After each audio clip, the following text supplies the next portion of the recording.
ایک مرتبہ ہارون رشید خلیفہ بغداد نے ایک نمائش منعقد کرائی جس میں سلطنت بھر کے نوادرات تو عجائب نمائش کے لیے رکھے گئے۔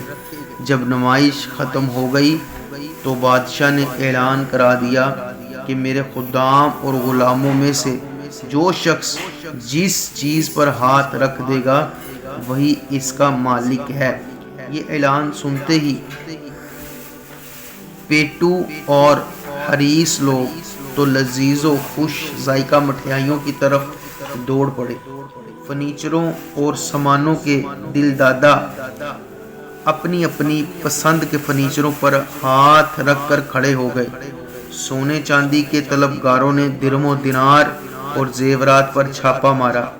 غرض تمام لونڈی و غلام اپنی اپنی پسندیدہ چیزوں پر ٹوٹ پڑے، مگر ایک لونڈی ساری نمائش کا چکر لگاتی رہی اور کسی چیز پر ہاتھ نہیں رکھا، بلکہ ہر طرف سے گھوم پھر کر آئی اور ہارون رشید بادشاہ کی پیٹھ پر ہاتھ رکھ کر کھڑی ہو گئی۔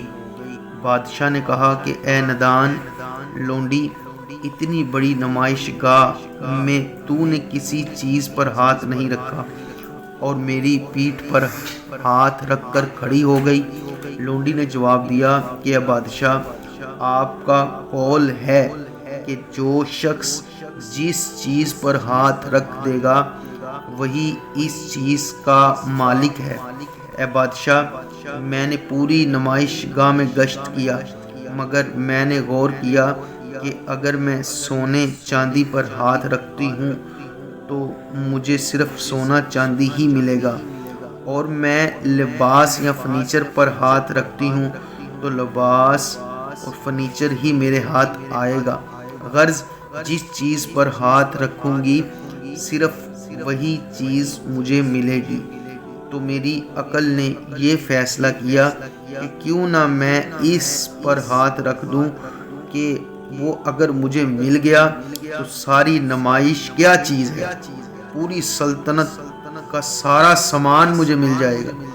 اس لیے میں نے اے بادشاہ آپ کی پیٹھ پر ہاتھ رکھ دیا کہ آپ میرے ہو گئے، تو پوری عباسی سلطنت کا جاہ و جلال میری مٹھی میں ہوگا، اور ایسی سینکڑوں نمائشوں کے نوادرات میرے قدموں کی ٹھوکر کا فٹ بال بنے ہوں گے۔ ہارون رشید نے یہ فیصلہ کر دیا کہ سب سے زیادہ عقل مند یہی لونڈی ہے۔